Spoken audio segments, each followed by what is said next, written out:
تحية لكم مشاهدينا الأكارم. نشرة الأخبار نقدمها لكم من الفضائية الإرتين، نستهلها كالعادة بأهم وأبرز العناوين.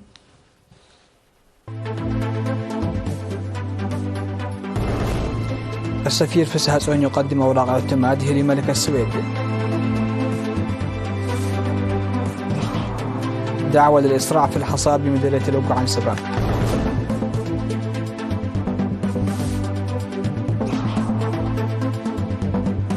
تجارب ناجحة للسماد الطبيعي في تسني.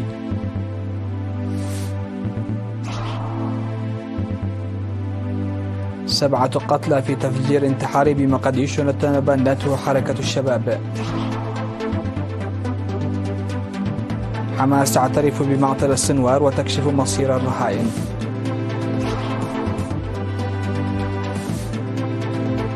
وواشنطن والناتو يبحثان مستقبل محاربة تنظيم الدولة الإسلامية. أهلا بكم إلى تفاصيل النشرة. قدم سفير إريتريا في إيطاليا السفير فسح سون بيطروس أوراق اعتماده يوم 16 من أكتوبر لملك السويد كارل غوستاف سفيرا غير مقيم لإريتريا لدى السويد. وقال السفير فسح سون في اللقاء إن إريتريا ظلت تعمل للتمتين وتطوير العلاقات بين البلدين وسيتم الدفع جيدا بالعلاقات مستقبلا. والتقى السفير فسح سون في نفس اليوم بمسؤولة البروتوكول السيدة ماريا كريستينا وسكرتير العلاقات الخارجية السيد جيرزي ماكروفيسك وسفيرة السويد في إريتريا السيدة جيني أوهلسن ومسؤولين آخرين. حضر اللقاءات مسؤول الشؤون العامة والمجتمعية في سفارة إريتريا في اسكندنافيا السيد محمد علي محمد سعيد. دعا خبراء زراعة المزارعين في مديرية لوقو عن سبا إلى حصاد محاصيلهم في الوقت المحدد لتجنب التلف من الأمطار المتأخرة. وأوضح خبير تنمية النباتات السيد قديزر أقابر زراعة حوالي 6000 هكتار هذه السنة ب8 أنواع من الذرة والبقوليات.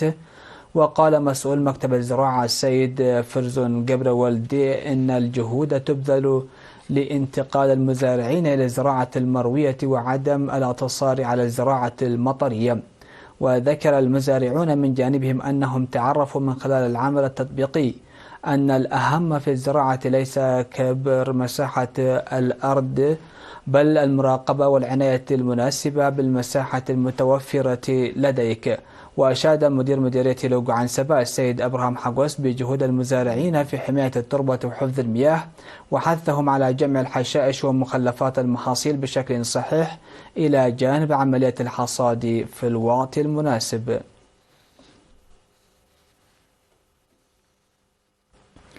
أفاد مدير إدارة ضاحية شلالو نمو القطاع النباتي نتيجة مبادرات الحماية الجارية. وذكر بأن المنطقة التي كانت غنية بالحياة البرية تدمرت نتيجة غزو الويان وقتل الأشجار. وذكر بأن الأوضاع تعود إلى طبيعتها نتيجة مبادرات الحراسة والحماية، مشيدا بتشجيع أفراد قوات الدفاع وخبراء الزراعة. ودعا ممثل نقطة الزراعة في ضاحية شلالو السيد مهانجو عند ميكال إلى الدفع بمثل هذه المبادرات وقيام سلطة الغابات والحياة البرية بتشجيع هذه الأعمال وإقامة المحميات وزيادة الحراسة. وأوضح ممثل سلطة الغابات والحياة البرية في إقليم القاشبركة السيد تخسك فلماريام وجود مبادرات فردية وجماعية في مختلف أنحاء الإقليم لحماية الغابات والحيوانات البرية وتنميتها، وسيجري العمل بالتعاون مع الجهات المعنية لجعل الغابات والحياة البرية التي نمت بمبادرات السكان أراضي محمية. حققت تجارب إدخال السماد الطبيعي السائل في مديرية تسنين نتائج مرضية للمزارعين. وأوضح خبير التنمية المروية في المديرية المهندس نقاسي يعبيو أن وزارة الزراعة تشجع المزارعين على استخدام الأسمدة الطبيعية السائلة من مخلفات الأسماك والأعشاب البحرية إدراكا لأضرار السماد الكيميائي. وذكر بأن التجارب أجريت في المزارع المطرية ومشروع تسنيع لقدرة الزراعي وحققت زيادة في إنتاجية البصل، ويتم التعرف على نتائجها في مزارع الذرة بعد الحصاد. وشكر المهندس نقاسي المزارعين على مشاركتهم في التجارب. من جانبهم أكد المزارعون أن الأسمدة الطبيعية هي المفضلة لما لها من فوائد عديدة. يقوم الاتحاد الوطني للمرأة في مديرية حلحل بجهود لتقوية التأطير والتنظيم وخلق فرص واسعة للمرأة عبر الانضواء في جمعيات تعاونية.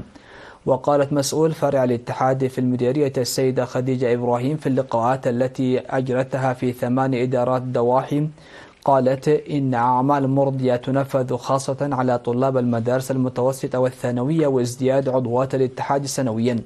وذكرت بأن الاتحاد يهتم كثيرا في رعاية الأمومة والطفولة منادية للمراجعة الصحية المنتظمة، وطالبت اللقاءات للدفع بالدورات التدريبية وأنشطة التوعية.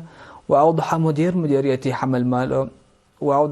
مديرية حلحلة السيد قرماس بن أبراهام أن تقوية وتطوير قدرات الاتحاد يأتي بالتنظيم وتنمية القدرات البشرية داعيا للدفع بالتدريب والتأهيل. نظمت شركة عنبربة التساهمية دورة تدريبية من 3 أشهر إلى سنة ل 74 من أعضائها في التحسين المستمر للعمل، أي المعروف بفلسفة الكايزن، بتسخير قدراتها المحلية ومنهاج الشركات اليابانية التي توكلها.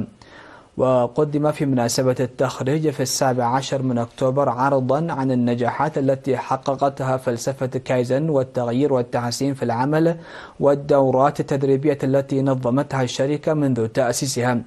وقال مدير الشركة عنبربة السيد قرماي أبرهين: فلسفة كايزن اليابانية تركز على تحسين العمليات والمنتجات والخدمات للتخلص من الهدر وتقليل التكاليف وزيادة الكفاءة، وقد وجدت القبول في العالم أجمع.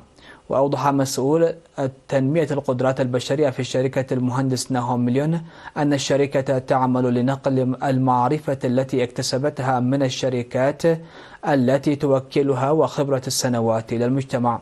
وأكد المتدربون على أهمية التدريب المقدم في عملهم اليومي. يخرج مركز عنبربة للتدريب للمرة 12 منذ تأسيسه قبل 27 عاما.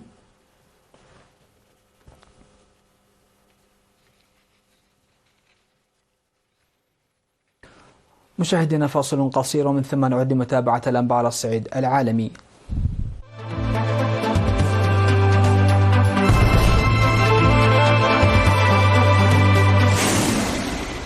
أهلا بكم على الصعيد العالمي. قالت الشرطة الصومالية أن 7 أشخاص قتلوا وأصيب 6 آخرون عندما فجر انتحارية عبوة مجهولة في مقهى خارج مدرسة تدريب تابعة للشرطة بالعاصمة مقديشو.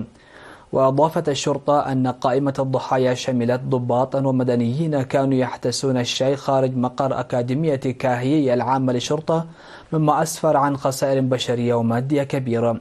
وأفادت مصادر طبية من مستشفى المدينة في مقديشو بأن بعض الجرحى نقلوا إلى المستشفى وهم في حالة حرجة، وإصابات العديد منهم خطيرة وتتطلب رعاية طبية مكثفة.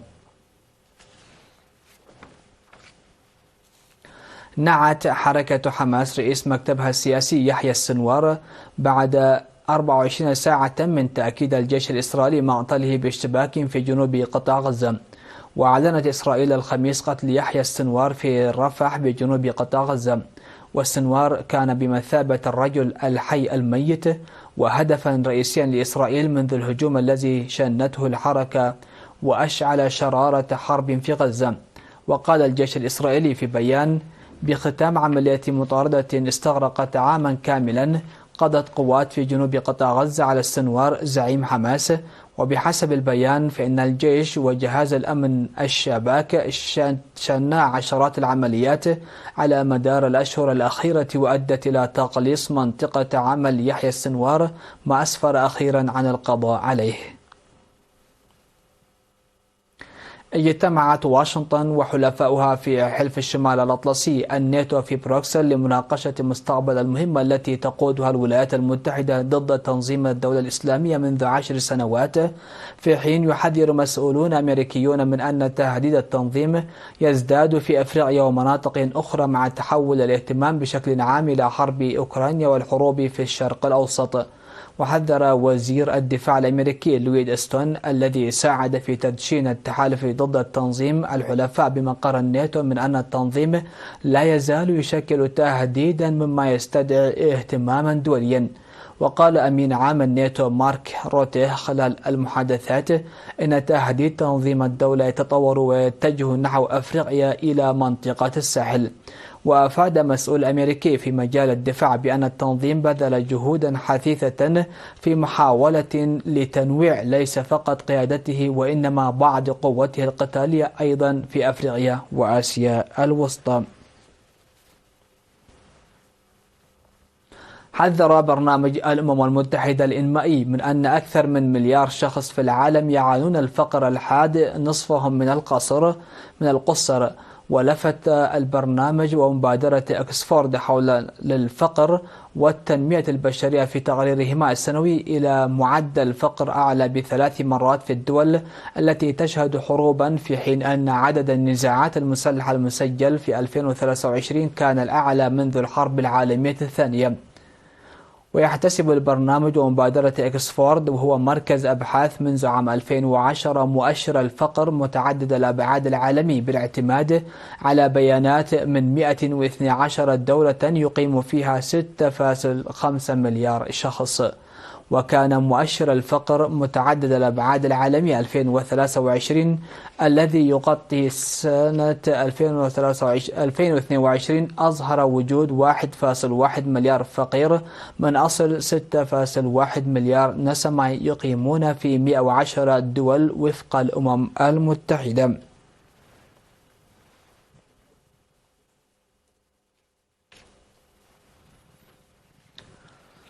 مشاهدينا، هذا تذكير بأهم وأبرز العناوين.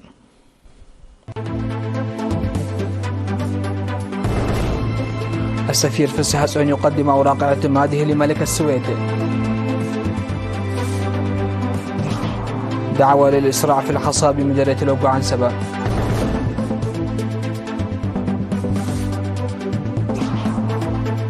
تجارب ناجحة للسماد الطبيعي في تسني.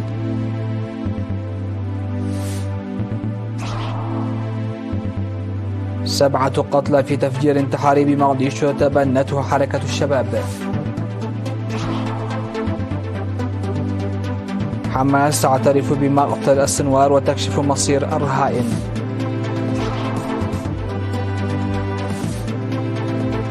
وواشنطن والناتو يبحثان مستقبل محاربة تنظيم الدولة الإسلامية.